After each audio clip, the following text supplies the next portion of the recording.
Good afternoon and welcome. This is the Aspen Africa Initiative, and it's so exciting to have you here, Murad Rayani, as our guest on the conversation around who is an African. And I'm really looking forward to us exploring different kinds of identity, being African being one of them. So I wanted to just start by learning more about you and helping our audience appreciate the depth, the breadth of your experience. And the first question would really be around, where did you grow up and what was your childhood like? Tell us about that. Okay, great. Thank you for inviting me. I think it's really exciting. I think quite often, a lot of our stories are lost. And then, we get outsiders to come in and tell, our stories. So a lot of my work has been trying to, tell, our stories from our perspective. And I'm also a filmmaker, so a lot of the subjects I've dealt with are to do with, people and identity and who we are. So I wear many hats. I was born and raised in Parklands, Nairobi, so that's Ushago for me. And, when I was born, I was looking this up, there were 500,000 people. The population of Nairobi was 500,000 people in 1972. And now you've got around about 5 million people. Yeah. So you can just see how, Nairobi's kind of transformed. So I guess I had a relatively, privileged childhood. Grew up in the Ismaili community. So that's part of the Aga Khan community. And the community and Parklands was small, and it was my world at that time. A lot of the social activities centered around the extended family, lunches, outings, and a lot of it was around the mosque and the various activities around there. So right there, you've already mentioned so many different things. There's this idea of having born in 1972. Yeah. Which is one identity, right? There's a group of people who are the children mostly of the independence generation, and there's an identity that we share around that. Right. There's this idea of being Nairobian, especially at a time when it was much smaller and coming up. And at that time, there's an identity around being a Nairobian. You've mentioned being a filmmaker. That's an identity. Many people who know what Parklands is, there's something around there. And then when you talk about being Ismaili, and then the mosque, it sounds like there's Islam, but then Ismaili is a certain sort of that. So I'd like to go into each of those. So tell me about growing up in your family. Like, where did you fall in the family, and what was that like? Okay, just to give you a bit of background, I guess like a lot of families, my grandparents came when they were very young, around the turn of the century. So that would have been in the late 1800s. And they came from Gujarat, and they came when they were very young. So my grandfather on my paternal side must have been about 13, 14. And at that time in Gujarat and that part of India, there was a lot of famine. So really, it was very different from what it is now today. Gujarat then was a dust bowl. A place you want to get away from. Yeah, I mean, I think they were economic migrants. Yeah. And it's very different from, the Gujarat today, because Gujarat is now, vibrant. It's an economic powerhouse. In those days, there was nothing. And people were prepared to go at the age of 12 or 13. They were sent away because there was no opportunity for them, back at home. So they often went, in their early teens, and they landed, they were given a reference. They were given literally a one-way ticket on a dhow, and they landed, and they would have... wherever they landed, wherever they connected, they would have a relative or a friend, and they would typically work as an apprentice in the shop until they got enough money and open up their own shop. So that's what you get the dukawala. Yeah. So essentially we were traders, but many other Indians came, to build the railway. The Punjabis, they were brought by the British. Can you tell us a little bit more about your grandfather? This is on your father's side? Yeah. Yeah. And what was, like, what was the family like in Gujarat, and when he came here, like how, who came with him or who met him on this side? So I believe when he came here, he would have gone on a dhow. It would take about a month. And from what I've learned is that the crossing was pretty dangerous and precarious. So, when you were going to Africa, you were kind of going into the unknown. I often wonder, what would make someone just up and leave, or Had to be pretty bad. it had to be pretty bad. And also, in the days when there was no phone or there was no communication, they left and that was it. Was it? Yeah, you'd have to wait. But yeah, my grandfather went back to India in his 60s. So, he left as a teenager, and it was only when he was in his 60s that he actually went back home. So a lot of these people left and never came back home. So I think life was very different, obviously. So I think he came, there was already an uncle of his who was running a bicycle shop, and he became an apprentice in that bicycle shop. And often they would sleep at the back of the shop or on the floor of the shop, and then they wouldn't earn much. They would get boarding and lodging, really, and then they would get enough, and then the community, I think, they would get some money. A lot of it worked on credit, on who you know. So it was a close-knit community.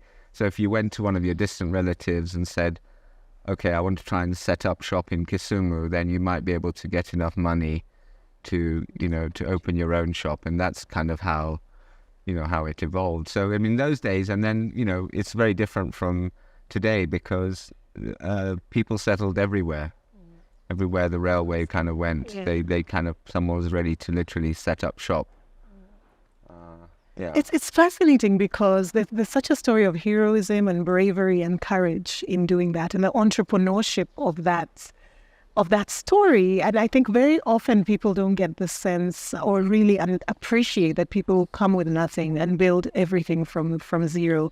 And it's a story that needs to be celebrated. And I think is very much at the kind of the heart and the DNA of being Kenyan, right? And being African. That's interesting. There's a lot of people who also have experience maybe coming from rural areas to the city. But that's very different, I think, especially in this day and age, compared to somebody who goes on a boat and doesn't know if they're ever going to come back. So for me, what kind of amazes me is that, my grandfather came as a young boy, and he built a business, and he raised 8 or 9 children. Some of those who went into the business. My dad decided he didn't want to join the family business. He decided he wanted to study law, and so he broke the trend in the family of following the family business. He went to the UK, studied law, and came back. And then within another generation, I was able to go and live in New York. So within 3 generations, just the dramatic leaps and bounds that happened. And a lot of us who were born here just kind of often say, what would have happened to us if that initial trip hadn't been made by my grandfather. Right. So you owe everything to them, to this kid who kind of took a bet. It's amazing. I think I relate very much to that story. My grandfather on my mother's side left a rural area in Kenya, the Murad area, and came when he was 10 to the streets of Nairobi. And that was in about 1920. So also a street kid, right, who came with nothing. And even though for him, in his lifetime, he made a lot of progress, seeing the family 2 generations later is what really vindicates his choices and that risk that he took. So it's these people are so wonderful, and we ought to really tell their stories in a way that people appreciate that. So he comes, he's 12 years old, he's in this bicycle shop, sleeping at the back of the shop, eventually sets up on his own. And when does your mother come into the picture? My grandmother, or your grandmother. Sorry, your grandmother. Well, I think it's funny because a lot of these stories we don't know. I think the marriage was arranged through the relatives, like it was. I remember talking to one of my aunts about her, interviewing her about her experience, and she said in those days, some family friend recommended someone, and she said they came to the house in Parklands, and we sat there, and then we were told to take a walk around the garden, and the 2 of them went for a walk around the garden. By the time they came back, it had been decided. So I think it was a very pragmatic. I don't know. I don't know. I think the society was quite patriarchal. So the women were often married young, and they didn't have a profession. They were brought up. My maternal grandmother had 11 children. I'm sure, like your the grandmothers, and was pregnant probably 16 years of her life, and then you have the miscarriages. So I think for them, life was pretty basic. But I guess what kept it together was the community. See, that's right. I guess, And social norms, very strong. I guess very strong social norms, social practices, which I guess do keep people together. You wonder how they managed, being away from home. But I guess it's the social fabric. I guess religion. Necessity as well. Sorry? Economic necessity. Yeah. I mean, you also don't have many options early on. Yeah. Yeah, so they go ahead and have children, and your parents among them. And so then what happens to your particular family coming out of this I guess cocoon, right? Almost. Yeah. So I guess, I mean, if we're looking at the history, I guess, things so I guess, things start to change when you get in the lead up to independence. Yeah. So in the lead up to independence, I think lots starts to happen, I think, in terms of the country, in terms of the role of the Asian in the country. Mm-hmm. Do you have any personal stories that you know from your family, or that can give us a flavor of, what their life was like? Or because as things start to change, I think you really point out the role of even what an Asian was in that polity. Okay, on the broader level, I think you had the colonial system, which had the three levels of society. So you had the the Muzungu at the top, you had the Asian in between, and then you had the sort of the local African, natives. The native. I don't know what you want to call them at the bottom, and then the British used the Asians very heavily as administrators. And they use them to build the railway. They use them as clerks. So the administration was largely from the Indians. So they were the administrative class, and then they helped administer the rest of the Africans. So that's what it was like, for a large part of the colonial time. But at the same time, you had Asians who were advocating for change. That's right. For the Africans and also for themselves. Yeah. So you have a lot of, this is when you get, a lot of the famous people kind of advocating for African rights and Asian rights. Some of them were, they wanted the Asian rights exclusively, but a lot of them were advocating for, rights all round. So I think that's the golden era in terms of, the Asian participation. And when we look at Asian history in this country, the history books look at that time when you had people like the Desais, people like the Kapilas who defended Kenyatta, those kind, J.M. Nazareth, those are people who were active, the Pierre Gama Pintos, those are the people who were very active in trying to bring about change. And they played a big role in bringing about change, in Kenya. One of the main guys was Pierre Gama Pinto, who was a Goan MP. And he was the first MP who was assassinated in independent Kenya, and he was killed here just in Westlands. And now I think finally there's a road, the Pierre Gama Pinto Road, just near Sarit Centre, which I think is where his house was. But he was the first politician to be assassinated in independent Kenya. So you say finally though, I didn't. I caught that, right? Is it because, do you feel like more indigenous, if you want to call them that, because who's indigenous anywhere, right? But find that when there's a freedom fighter, it's a more straightforward process to get the honor and to get things named after you.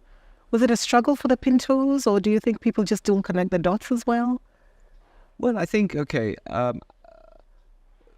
basically, I think if you're looking at the Asian history, I guess let me try and say what I'm trying to say in following the steps. The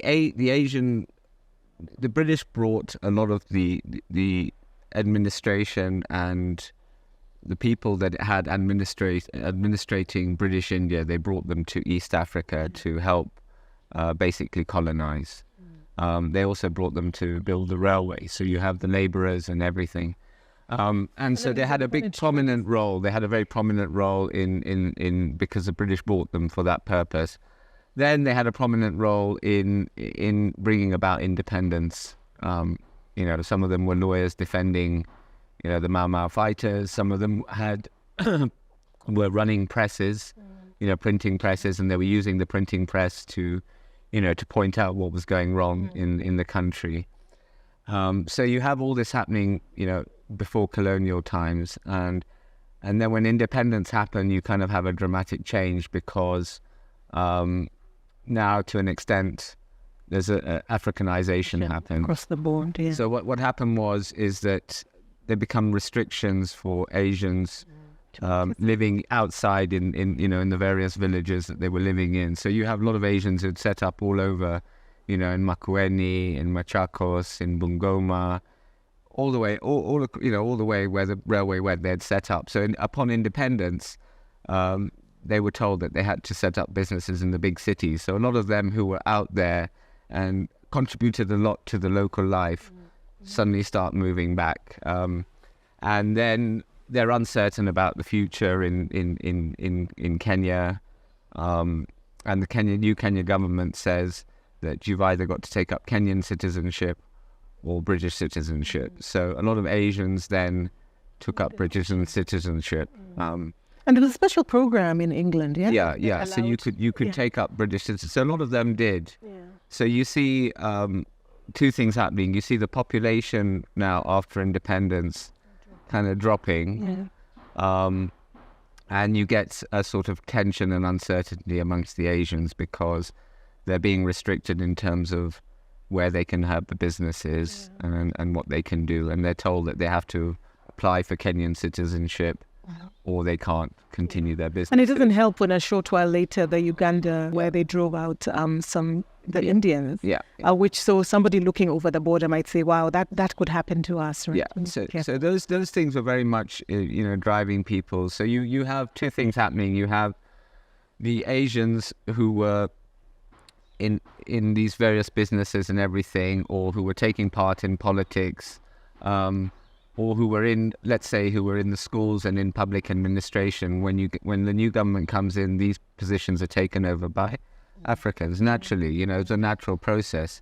And then basically, because they're uncertain, they kind of retreat into their shells. So they don't want to take part in politics because they feel that if they do, their businesses and their livelihood was threatened. So, post-independent, and as a result of the part Africanization, and as a result of what happened in Uganda, you have the Asians kind of taking lesser role in the broader public life and just kind of keeping low.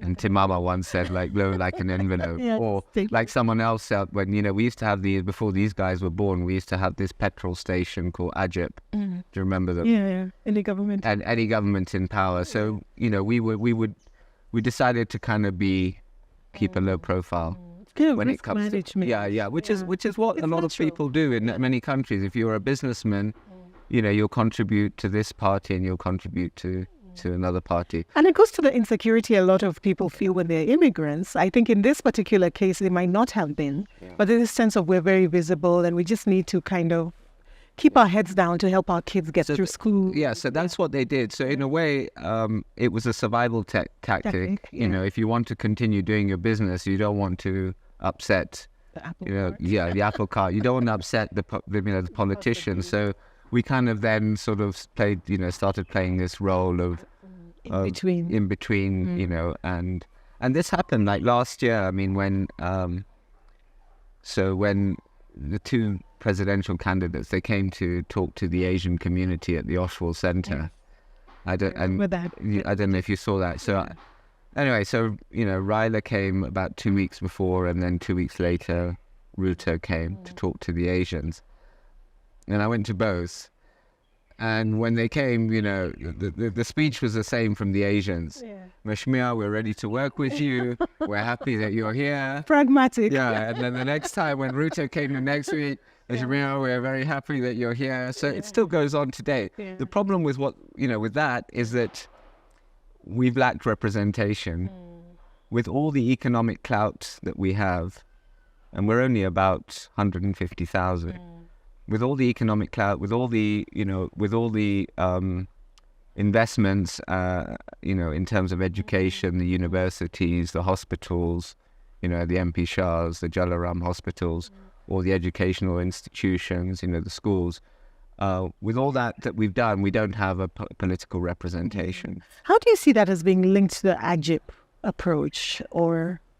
I think we've been practical businessmen and businesswomen, but at the expense of now being able to push for certain rights or impact change from within the political system. So we don't have. So to this day, at the moment, with all the influence that the Asians have, we've got two people in government. We've only got two. So what does that say?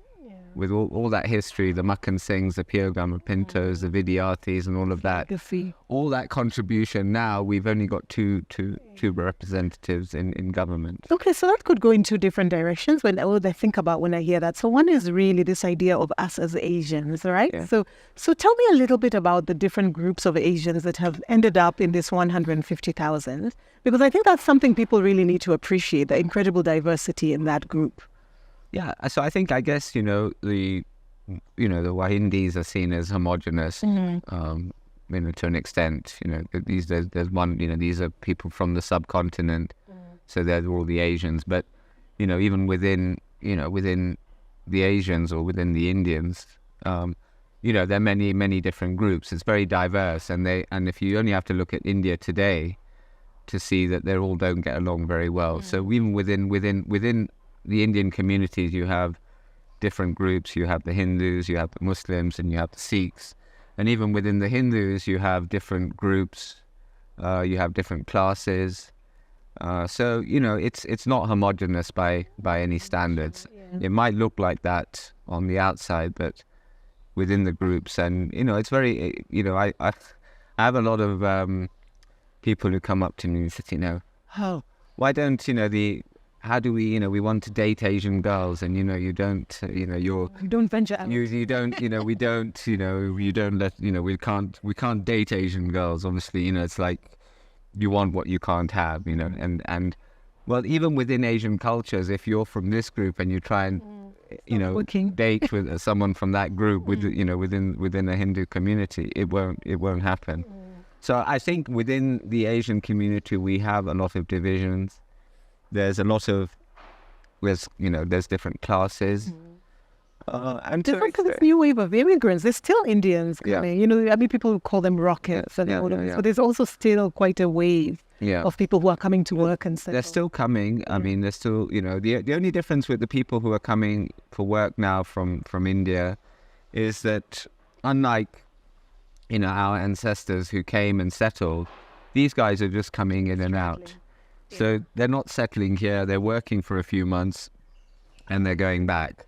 For the ones, who came in the 1900s, the choice of going back was not there. So, we came and we stayed. A lot of these guys are able to come in and go out. So they don't have the permanency of settlement that we had. Yeah. Although this phenomenon is actually very common now with migration around the world, there's been recent studies showing that even Africans, when they move to the US, for example, in the old days, it used to be like our parents would go and either stay there or finish studies and come back. But now you have more of these people, kind of living in both. Yeah. Very interesting. Yeah. Okay, so there's the diversity of the community, but you make a very good point around this contribution, right? So there's the economic contribution. But I remember especially during the terrorist attack at Westgate, how there was a lot of commentary around how in every single crisis or disaster, you have this Asian community that lays low like an envelope, as you say, generally. But every time there's a crisis, you will see these soup kitchens set up, this completely coordinated effort to help out, right? Yeah. And there's definitely something that I think the average, at least in East Africa, people see very quickly. I don't know if you can say a little bit more about that contribution. And I think basically the although there's many different Asian communities, within the communities themselves, they're quite tight-knit and they're quite strong. So they have good support systems. There's a welfare system within the communities. So their organizational and support systems within the communities are quite strong. So you'll get within, the Shah community or the Singh community, you'll have hospitals, you'll have, you'll have services and they organize quite well, around within the community. So I think that ability to organize well within the community then enables them to organize, outside when there is a disaster, because they have very good organizational and tight community structures. So when a disaster comes, they're able to kind of use that community structure to kind of help the broader community. That makes me think of two things. So one is, I've had a dynamic once where there was an Asian family that was in need. There had been a death. And when we, as the African neighbors, kind of came in to try and help, what we got was a lot of, no, we've got this, right? Like we know where to get our chairs. We know where the meals are going to come. It's almost like we don't need anything because it's such a well-oiled machine. And sometimes I think when it comes to solidarity, sometimes even when you're wealthy and you can do it, you take to show people that we value you, right? But the other dynamic that comes to me when I think of a very tight-knit community is conformity. It usually comes as a price, right? So I don't know whether you can comment on that. It sounds to me like if I look at the African community, especially in the olden days, the kind of the trade-off for us taking care of your health care and being there for you is that you kind of have to do what we say, right? You can't have red hair or go off the reservation a bit too much, right? Yeah, is there some of that? Yeah, I mean, I think they're very, very much that. I mean, even today, even with today's modern society, I mean, if a girl tries to marry outside her community, there's a price to pay. There's a price to pay. Yeah. So there is a lot of conformity, and I think a lot because it's closed societies. A lot of what goes wrong within communities is hushed up. So I was talking to a lady presenter on East FM, and she goes, when things like, physical abuse or abuse happens within the family or whatever, it's suppressed. So, the price to pay for, everybody kind of towing the line is that, a lot of things like this become suppressed, and there's a lack of openness when it comes to these things. So you'll find a lot of families are still very traditional, even though, we first came, 150 years ago. And a lot of the patterns of behavior are still very similar, like in terms of you'll marry within your community, you might work within the family business. And they also say that when you're in the minority, you tend to be much more defensive of your culture. So you'll find sometimes like the Africans in the US are much more tribal sometimes than we are, because it's almost like a way to to maintain your connection. Yeah, when I went to New York, then you form, the East Africans form their group. So it becomes your kind of identity. It becomes your support group. So like you said, when you're in the minority outside of your country, you kind of inevitably form very close systems of and identity. Sometimes they can be quite ossified, like you point out, so that the people who are in India have moved on, but the Indians who migrated, sometimes they're holding on to things that other Indians let go a long time ago. You see that also in the UK and the US. You'll find that the kind of behavior, they're holding on to something that's changing very quickly in India itself.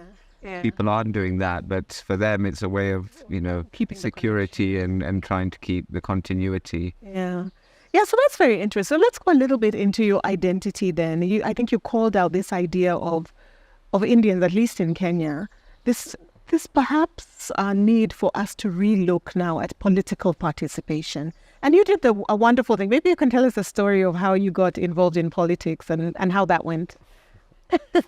How the idea came into your mind. Well, I've been covering politics, and a lot of my work has been focused on politics. So my first documentary was Refusing to Die, a Kenyan story. So when I was in New York, my boss, who was also a writer, he had just published a book, and the same publishing house had published Koigi Wawamwere's autobiography, which was called I Refuse to Die. So I met him in New York. So this was in 2001. And, Moi was still in power then. We kind of forget how much has changed from those days. Well, you'll remember, we grew up in those times. I remember in 1997, the country was very different from what it was today. We used to go to Hillcrest School, and one of our friends was Richard Karanja. Now, Richard Karanja was the son of Michael Karanja, who was the boss of KBL. And in those days, every bottle of beer had Michael Karanja's signature on the bottle. Anyway, Richard, so Michael Karanja, the father, would have all, the big people coming over, and Richard would be listening in upstairs. So when he came on the school bus in the morning, he'd tell us all the stories. And at that time, we were 17 or 18. I remember, Robert Owuko disappeared. And the next morning, Richard Karanja came on the bus and he said, look, they've assassinated him. Like, they can't do that. They can't assassinate a whole foreign minister. And sure enough, a few days, we found out.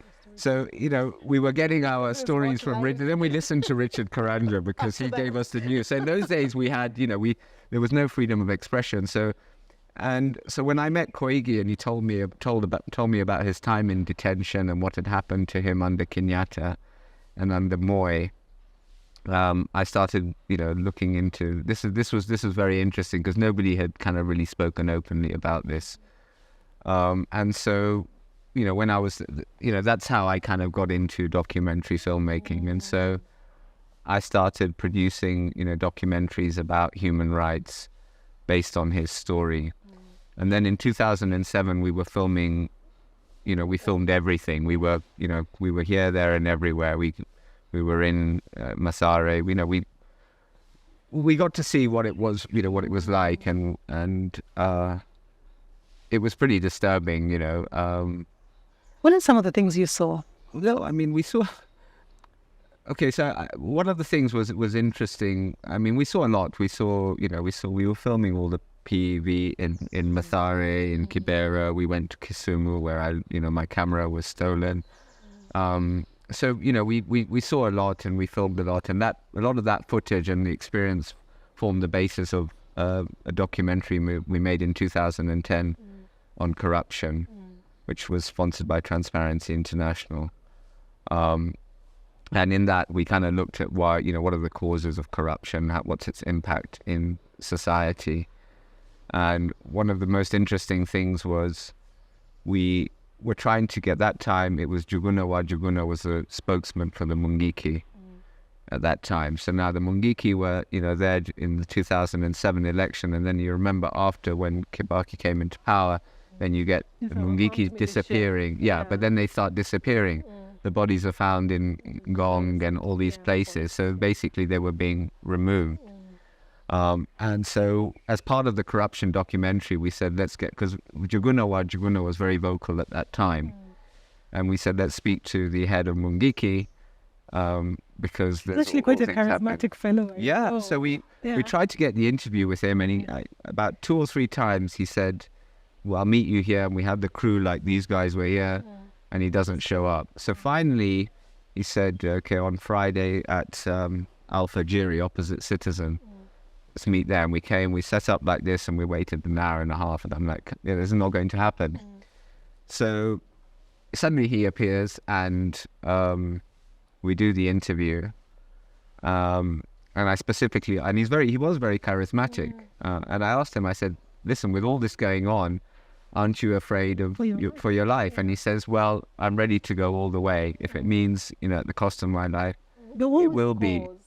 Was he able to articulate? Well, he articulated. He was very articulate. He said that, look, the main issue of land, which is the bone of contention, which has been, well, the politicians are the cause of violence in this country, but they use the land issue as a way of inflaming people.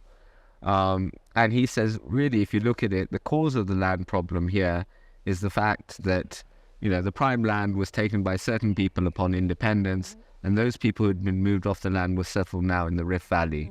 So you have issues of, That's why it links to the PV. Yeah, PV. But again, it's just used there's enough land. It's just the politicians that claim. So Juguna was talking about this, and I asked him, I said specifically, are you not afraid of your life? And that was on Wednesday, and on Saturday we were going to Kisumu, and one of my guys called me from Nairobi, and he said, you haven't heard? And he said, the fellow has just been killed in River Road, near River Road. Chilling. So the last interview, I asked him the question, and 3 days later, he's dead. And then the other people were the guys from the 2 people who were killed on State House Road. They belonged to the NGO that was looking into the Kwekwe squad. So we included a lot of this in our documentary. And in fact, they were shot on State House Road. And we actually showed, we had someone had taken the footage, and we got, the actual footage of that and the footage of, So you saw actually almost too much. So right? yeah, so then we saw, so we were filming this, and I made a documentary about this, and then I guess when it came to, so we'd always thought about looking at trying to change things, surely, we can do things differently in this country. And so I think that prompted me to stand and have a go in the last election. So I stood as an independent candidate for Parklands High Ridge. And I lost. Process like? I lost. Yeah. We'll get into the details of that. So tell me what it's like to register to run. What were people's reactions to you? How did the potential voters respond? I mean, when I said I'm going to stand, everybody said, don't do it, right? Oh, it's unanimous? Yeah, I don't think any one person. Well, people had said, okay, fine, I've been talking about, trying to make a difference. And maybe I thought my films, my documentary films, like the corruption one, would change people's patterns. So if you make a good film, the pen is mightier than the sword. Yeah. So if you make a good film, if you talk about corruption, if you expose this, then people will change. But nothing has changed really so much. So what do you think? So I thought, okay, fine. If you want to make change, you can try and make a documentary film about the problem, but it didn't result in much change. Galvanizing people. Yeah. Right. And so then I thought, okay, fine, let's, stand and, walk the walk rather than just sit. A lot of people in Kenya are very good at criticizing. We are at the bars, we sit and we complain about things, but we don't go out. We would run things if we were in charge. But we don't go and do it. So I went and did it. I don't know whether the constituency. Which one was it? So the Parklands High Ridge, which is the ward. So it's the closest level of government to the people. But you see, the problem with our system is that, let's say in the UK you have your members of parliament, and you vote for your member of parliament, and you vote for your local councillor, which is like your MCA here. So you have two levels of government that you're voting for. We have 6 levels of government that we're voting for. So this is too many levels, and they all get decided on the same day. So if we kind of staggered it, we wouldn't have this winner takes all, everything being decided on one day in such a dramatic fashion. I think and then obviously we have too many candidates, too many positions. So if you're standing for an MCA, there were 15 candidates for MCA in the Parklands High Ridge ward. And because my surname is Rayani, I was kind of right at the bottom of that. And then in these places, a lot of the times, in places like Nairobi, if you weren't with, or if you're not with a certain party, your chances of winning are very slim. Yeah, but it's a whole 6-piece, 7-piece thing. Yeah. So why do you think this MCA position is so attractive to people? Why 15 people? That's a lot of people running for position. I think people see it as a way. I think people run for political office in order to make money. So that's why when you get a salary of, and then all the perks, I think everybody and it's what they invest. Everybody and their uncle wants to try, but for the wrong reasons. For the wrong reasons, right? How long were you in the race? So I started campaigning about a year before the election. Before, yeah. And instead of doing, and so we went on a ticket of, instead of obviously we weren't handing out money and whatever. So we were getting people, people from, like the deep sea slums in Parklands and those slums near City Park. We were getting them, and we were giving them something small to come and clean the streets. So basically, my campaign was every 2 weeks we were going and cleaning the streets and saying, okay, if we can get the streets clean, and we're doing this out of our own, our own funds, our own support group, we're able to do this, then we can come and make a difference. In so it was a very maverick campaign. It was trying to, be different, trying to break the norm. It was kind of a protest campaign. And so we were holding these cleanings, every 2 weeks. And so that was kind of the main thrust of the campaign. We tried to use social media and then the radio stations. Was it an expensive affair, even It's despite that? expensive. It's Yeah. expensive. Whatever Even when show we it's that look at low it. key, yeah? Yeah, it is. It is. And I think things were going well. I think it's in the counting. When the counting took place, I kind of lost track. I'm not sure what happened when the counting happened. So the voting and everything was fine, but once it gets to the counting, then everything kind of... There is a joke that Kenyans, we can vote, but it's the counting that that trips us up, huh? What did you learn about yourself or about Kenya in that process of running for office? I mean, from a personal point of view, I think running for office was a little bit egotistical. I think I did it because I was like, I can make a change. So I think it's a bit of it's a little bit sort of self-centered. But I guess you've got to be like that if you want to run for office. You've got to believe in yourself if you want to, make a change. But I think I think you learn how the particular system works. I think you can win an election, but you have to play dirty. So if I wanted to go again and win, I think I'd have to play dirty. Yeah, you can't do it. I don't think you can do it any other way. If you had won, what are some of the things you would do? What did you think you were going to prioritize? Well, I think it's surprising. Parklands High Ridge doesn't have a residents association. So, what we're going to do is we're doing it anyway. We're registering but so we didn't have a residents association, which is surprising because there was no forum for us to come together and present our issues. One of the other things we wanted to do was to have a hotline. So if there's an issue to do with a broken pipe, electricity, a security issue, there'd be a 24-hour hotline that would be, would be manned, and we'd have, directly connected to the service providers, Nairobi Water. So, people could have their have a forum to address their issues. The other things we wanted to do is have meetings, and every month we'd post the accounts of what we'd been spending on. Parklands High Ridge doesn't have any public toilets in the constituency, in the ward. Can you believe it? So things like just the basics, where the markets are, putting up public toilets and things like that. And also we don't, in Parklands High Ridge, many other wards have community centres. We don't have a community. We have different groups of communities that have their own community centre, but there's no community centre for everybody in Parklands High Ridge. So, those were the kind of things we were looking at doing. But we didn't get a chance. And so... And some you can still do, but some really do. It's better if it's public funds, because I think what you're trying to do is to get an accountability for the funds that are already being paid in as tax. Yeah, I mean, we can go and clean the streets every 2 weeks and give people, the ladies from the community, they can buy unga for 2 weeks, but we're not really solving the problem. Yeah.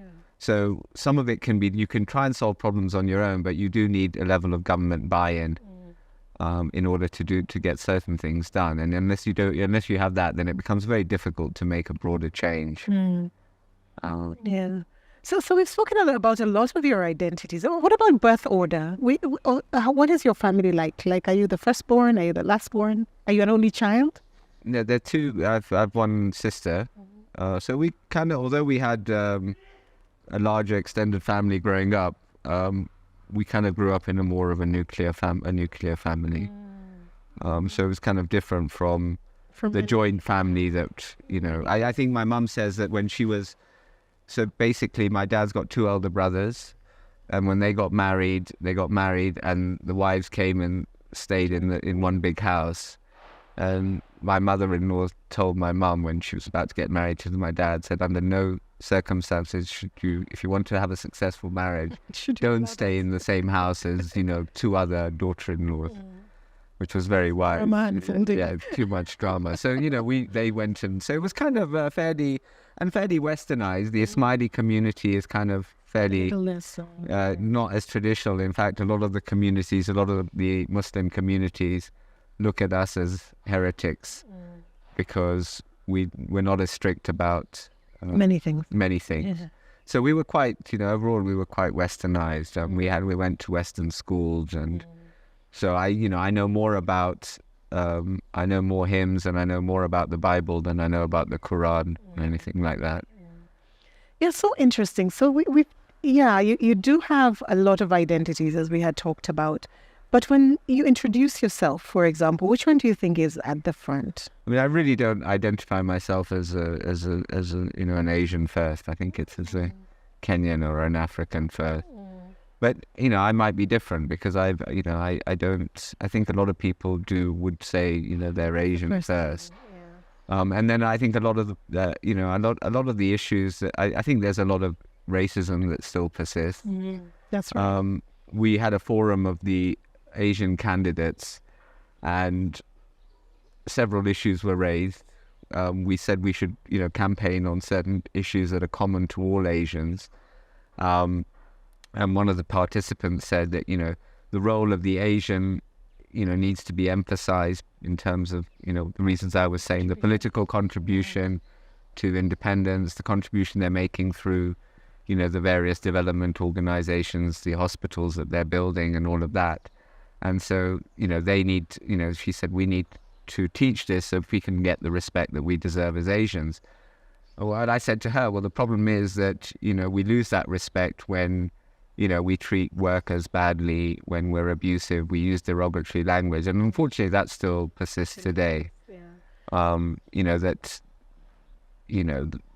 we have a tradition, and it still persists, that some Asians treat, their workers, domestic or in the factories, very, very badly. That's not to say they're the only ones who do that. Yeah. But I think when you're visible, because you look different, then it becomes a thing, right? So, I think when you saw the incident with the Chinese restaurant owner, right? So people are really under scrutiny because they're minorities. Yeah. But I mean, having said that, I remember in the 80s in the 70s and 80s, where the Asians bore the brunt of resentments. So it was the Asian was seen as dominating. I don't think that persists. That's not so strong as it was then. It used to be. In the 80s, there were a lot of politicians that would point a finger at the Asians and saying they're the cause of the problems and they're exploiting the Africans. So you had a lot of that kind of negativity. But I think that's become less and less. And I think that's become less and less because, to an extent, you've got other, the Asians don't have that position of primacy in the business world as they used to. We're more cosmopolitan. There's many people of different races. Yeah, you have people. You have the Chinese have come to do business here. You've got Nigerians here. You've got people from all over the world coming to do business here. It's not just the Asians who are doing business here anymore. I think another dynamic, of course, is that in the 70s, people were still seen as immigrants, or whereas now, when people are fourth generation. I mean, you gave the example of your grandfather, where even if he wanted to return, he really, there was nowhere to return to as such. But now, several generations later, it's even more so, right? So I think people who, even if you do have a British passport or things like that, it's become such that I think people more appreciate that it's not something about that linkage to India anymore, right? Things have become more complicated than identity across. Even in Kenya, identity politics has changed. I guess arguably in the last election, the one thing that did change compared to the other election was you had, it wasn't strictly on tribal lines. It wasn't identity, so it's changing. So I think the urban politics has changed. That tribal politics to an extent. So that kind of was broken in the last election because you didn't have... And that was good in a way, but it's just, it looks like what's being replaced is more, class politics or something. What do you think? Let's go back to race for a minute. Do you feel that dynamic of racism is changing? You've talked about it from the African side. What about the Asian side? And are there ways that you have seen over time that this improves? I think we still are stuck in our ways as Asians, a large number of us, and I think it's partly to do with the fact that the people, a lot of the population that came and settled and built their businesses, they've left. A lot of people did go. So a lot of people have built their businesses, done well, and then emigrated. So that continuity is lost because people come and then they go. And then you have a lot of people who are now coming in, and they're just coming in on short-term basis. So, they don't have a strong affiliation with the country that we had, because we've been here for two or three generations. So that affiliation is not as strong. So I think there still is a problem of racism and mutual understanding. But I think in many areas you can see people working together every day. Which they say in studies is actually what does it, right? They say that you can do all kinds of trainings or telling people don't be racists, but once people's lives are intertwined, that's the beginning of at least mutual tolerance, right? If don't understand. I think it's pretty tolerant, but they're still there's a big difference from when we were growing up. That's a good point. Then I think it was much more fraught, that relationship. Yeah. Interesting. Okay. My view of racism really kind of, when I went to, just quickly, because it's kind of, it featured so much, but when I went to New York, when I moved to New York in 2000, I came to, so when I got to New York, it was like, whoa, I've come to this, this is New York City, this is kind of, what a place, the center of the world and everything. But once I started living there after a while, you really see the reality of American society. And you see how the racism is really, really institutionalized at all levels of society. I think if you're born in, in certain areas, your chances of getting out are very, very slim. And the system just doesn't give you a chance. So I used to live in Brooklyn, in an area called Fort Greene, and I remember coming home from work one day, and just on the street there was some guy had come on a bike, and he had taken a lady's handbag, and he had gone off. So she'd called the police. So the NYPD come, and they're like like you see in the movies. They're overkill. They're overkill. You know what I mean? So at the moment when they call you sir, you're in trouble. Like sir, can you step? Then you're like, he's calling me sir. Gonna work. Okay. And so I saw this guy. I saw this incident, and I'm watching it, and then they all come in, like you said, overkill. They're using a, hammer to break a walnut or whatever. And so they're asking questions, and I'm watching from a distance because I'm an immigrant. And I got in on a student visa, but I wasn't attending school. So, and I was working.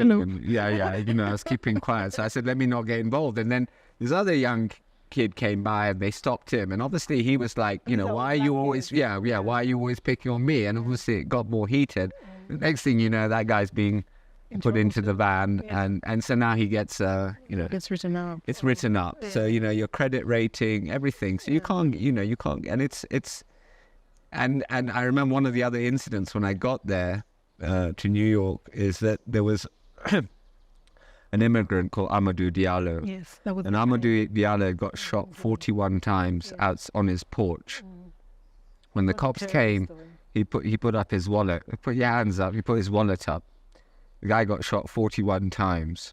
So we went and protested, and, we did the thing, Haki Etu or whatever it is. 20 years later on, you got Floyd, and nothing's changed, become even worse, right? So it really was an eye-opener when I went there. It was like, okay, I started working, I started earning good money, but underneath, you kind of see how... the undercurrent of, race, and how systemic it is here, there. So now, what then? You said that you don't identify first as an Asian, although some people might. So what do you say you are? What's the first thing that comes to mind? You said Kenyan or African, right? I guess Kenyan, right? Kenyan. The Kenyan, and then by default, by extension, African. Yeah. So what is an African? Who is an African? I think an African is someone who, I think it's, you show your identity in terms of your behavior, in what you listen to, what you like to do, the type of food you eat, even in your behavior and language, Okay, I sound very English. Yeah. And it was funny because I was going, to these slums, and then I'm trying to speak Swahili, and but first and foremost, I think I identify with the people and the culture and just the way of life here. I had an uncle who's just come into town, and he was here till 17, and he's grew. The rest of his life has been in the UK and the US, and he says, I don't know why. He said, there's something about this place. I enjoy just this kind of freedom. In the West, you just don't get this, where you can stop, you do what you want. Just that vibrancy and spontaneity and naturalness is you don't get that in the West. Humanity. We don't have a social system. So in the West, you have a social. You have a social system. You have a formal social system. So if you can't afford fees, you can, you get government schools. You have them here, but you still have to pay. But here, everybody's their brother's keeper. So if someone is in trouble, like in the slums, if you don't have, an onion, you go to your neighbor and you borrow one, because tomorrow you'll be borrowing from them. So that kind of, sense is still very strong here, and I think it's very different from the West. So does it mean that So I think there's a lot. I think a spirit, the Kenyan spirit, which is, I think, outgoing. Identify with that, entrepreneurial. We're go-getters. We're friendly. We're outgoing. We enjoy our sports and things like that. There's all those kind of things, I think, is kind of what I identify with. The way of life, the respect that people have for each other, for their elders. It's still there. That's part of being African. Part of being African, I think, and very important. Communal eating. Eating together. Well, it's the same when we, just eating together, sharing the meals, which we still do. We're not as solitary. No, we're not solitary people. And I think, the kind of the liveliness and optimism that's there, despite all the best efforts of our politicians. So the resilience that we're still going despite a lot of challenges. So if I left in 1963, at the time that... You did? No, if I did. Okay. Am I an African? I live in the UK since. Is it for us to say? I think it's for us to... So the other day there was there was a literary festival, there was this thing at the National Theatre. So you had the writer, the Tanzanian writer, what's his name? No, no, help me out on this one. By the Sea. Blank. Anyway, so I was talking, there was a series of writers, and they were writers who were writing about countries, and they were not their home countries, but they no longer live there. I think you can be very much at home even when you're abroad. I think if your thoughts and your ways of patterns and thinking, even you could still be an African abroad. So there was one of the books at the literary festival was "We're All Birds of Uganda," and it's a great book. And in that book, the lead character, he, going back to what we were saying, they get kicked out of Uganda, they settle in Leicester in the UK, and they start living successful lives, like a lot of the Asians who went. A lot of the Asians would say, thank God for Idi Amin, because we would not have got to Canada if it wasn't for it. So a lot of them were like, thank God he kicked us out. Yeah. So they kind of made a success. But for this guy in this book, the patriarch, for him, home is always Uganda. So I think you can feel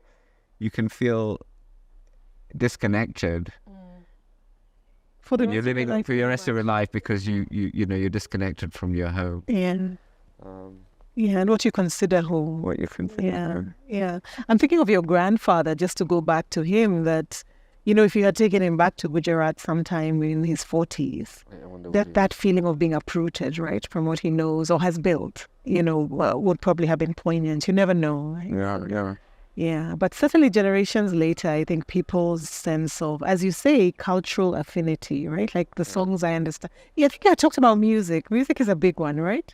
It tells you a little bit about who is an African, right? Like the kind of music that draws you and what stories you relate to. In fact, when I was doing the corruption documentary, we were looking for some music to use that kind of talked about the issues that were facing Kenyans and whatever. And so, a lot of the hip hop from Buruburu and Dandora, the K Shaka and all of those guys, that kind of thing was a lot about, talking about, the problems the urban youth face and all. So I went to some guys in Buruburu, and they said they could hook us up with some, with the K Shaka guys and all of that. And so I said, I need a song that talks about, corruption and the problem we're facing in the country. And so finally they played some songs. And so there was one song, Shauri Yako, which is, so we used that. And then we were afterwards, I said, okay, let's get some beer and nyama choma. And I was like, I'm looking for a title for this documentary on corruption, but I want something that's kind of Kenyan and represents what it means in the Kenyan context. So we were racking our brains, corruption, the cancer that affects society. What do we call this documentary? And then these guys were talking, and one of them said, when we were having nyama choma and beer, and said, do you know the expression, kikulacho kingoni mwako? That what eats you is within you. So in the end, we ended up calling the documentary Kikulacho. So that everybody knows what that means. And it was very Kenyan in terms of the expression. It's like, it's because it comes from the clothes, the things that are in the clothes. So it's a very Kenyan thing. Yeah. And so that's how we got. That's how we ended up getting the name. Yeah. And we use the music as well. Okay. As we close, can you tell us a little bit about the name Rajani? Do you know anything about what it means or what its roots are? Very quickly. It's so we were in us in particular. We were Hindus who converted to Islam. Yeah. Well, we were converted to Islam. Yeah. So they helped you along with the conversion, right? Oh, they helped us along.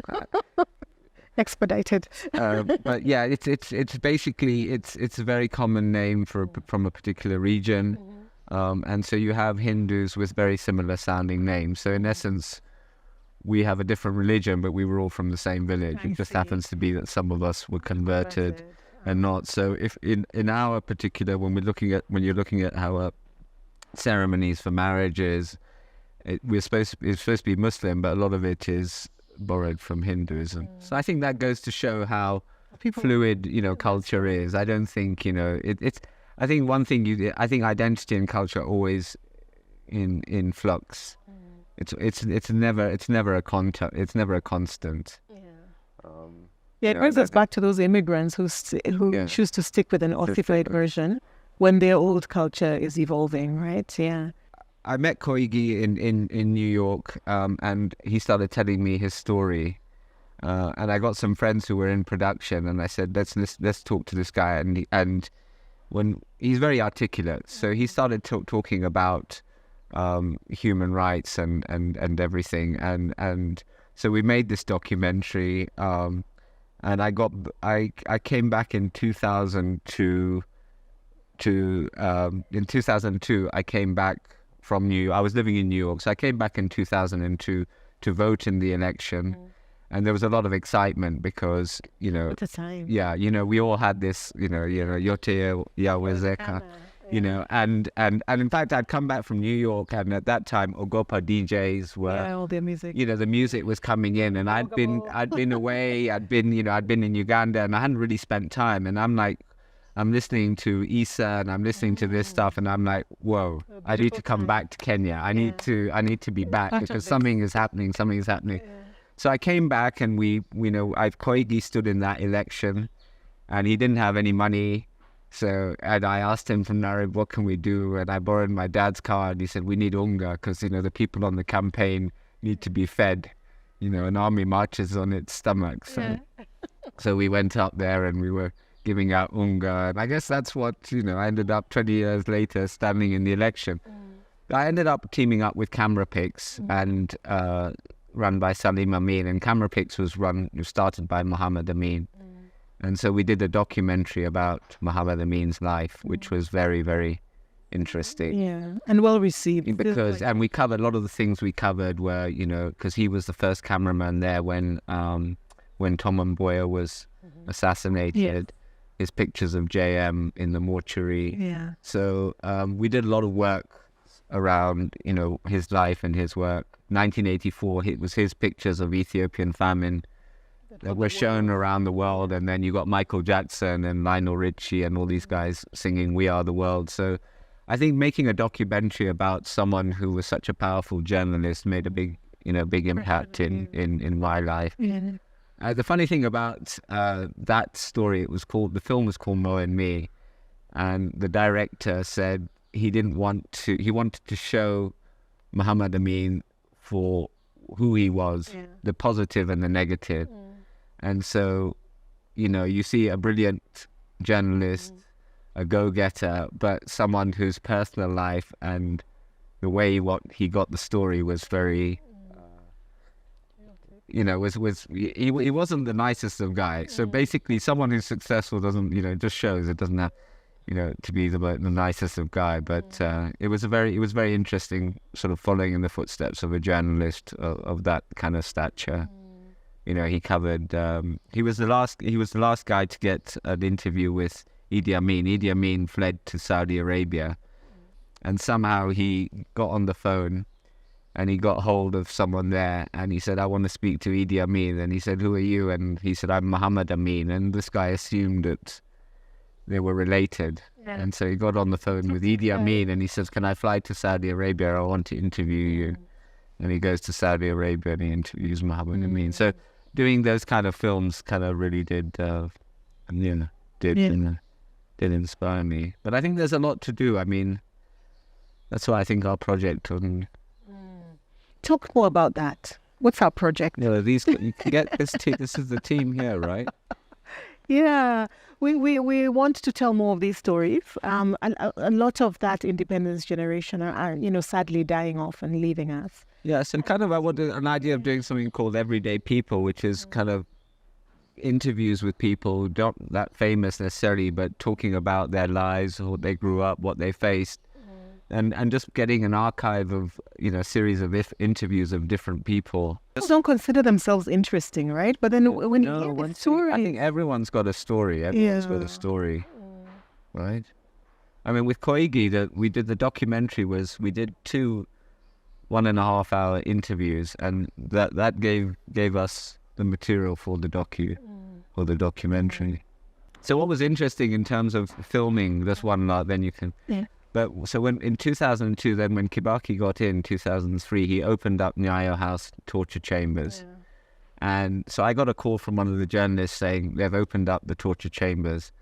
And so I called Camera Picks and I said, "Do you have a cameraman and a camera?" And they said, "No." So I had my dad's friend in town, Expo camera or whatever, or opposite International Lifehouse, and I went there and I borrowed a camera, and we got in there and I was the one recording, and then the actual torture chambers. And then what they did is because there was quite an uproar, then they closed them, and then when they opened up the next time, they'd kind of painted it and they'd kind of sanitized it, but we managed to get the original, and we managed to film the original, and then people who had been detained in those cells also came to visit at that time. So we got first-hand narratives of people who had been held there, coming to now see, talking in the very cells that they had been, tortured. So it's very, very powerful stuff, actually. Like, you can't forget that kind of stuff. Yeah, you can't. I think Kenyans are quite accommodating. I think it's learning about kind of differences and just awareness, right? I mean, I think we as a country, we're coming to 60 years independence, and we still behave like teenagers. Yeah, we don't really have a sense of, identity. I don't think we've worked on, I think the successive governments kind of negated culture, as an important factor in building up the nation. So from when we were kids, I mean, the only thing I can remember, and it's still the same when you're celebrating these national days, it's just the march past and the firing of gun. But the sense of identity or who we are as a person is not, we're not really, I think we need to articulate a new Kenya in order to... Who do we want to be? Yeah, I don't think we've really kind of understood that fully. You know what? I mean, I don't think it's like, okay, there's an answer to it, but I think we can try and work, as Kenyans, we need to try and work better on our own institutions, our own culture, and building that up. So we don't imitate the West as much as we do. In a way, I envy the West Africans, because the West Africans have, they're kind of more proud of their culture. We've kind of lost it a bit, particularly because I think we went, we kind of took the Western route very quickly early on. So we started, we were very influenced by them. So in those early days, they were kind of controlling the show. So one of the dilemmas I hear a lot about is sometimes we say that, as you said earlier, the communalism, the supporting of each other, being more conservative, if you like, about, gender roles and the like is all part of what we consider African. But then I get a lot of pushback with people saying that actually that's what happens when you're poorer. People who are more poor pull more, you're closer to you're closer to the village, so you tend to be more conservative. So it's not necessarily African, because even Westerners used to be like that before they got affluent, right? Yeah. Or industrialized. I don't know what you would say back to that. Is there an African kind of a root to the African culture, or is it just that we find ourselves in need, so we have to cooperate more? No, I think we cooperate more definitely because we need to, so we're kind of compelled to. But I still do think that there is a kind of Kenyan or African pattern of behavior, a way of thought and approach to things that I think is distinctly African. And I think it goes back to a level of friendliness. My pets. Level of. I think okay. I mean, I guess my reference point is the West, and I think the sense of community, the sense of hospitality is not just something that comes about as a result of need. I think it's very much in our culture, and you get that wherever. When I was filming in Ethiopia, you have to have that cup of coffee that the lady prepares. You have to wait 10 or 15 minutes before you start the interview. Yeah. Because that's human respect. And with the West, that's not done. It's dispensed with. Yeah. It's actually disrespectful if you do too much small talk, correct? Yeah, you don't. You're kind of now interfering with what the main thing is. So I think that is kind of pretty distinctly interesting. But I think I don't identify, less with the Asian and more with a kind of broader sense of Kenyanness and Africanness. No, thank you very much. I think we've learned a lot about the complexity of African identity and how many different things layer onto that, and also how as an individual you can carry very many at once. So thank you so much for sharing your story. We're really humble to walk with you and your family for generations. Thanks for coming over and for giving us your time. Thank you.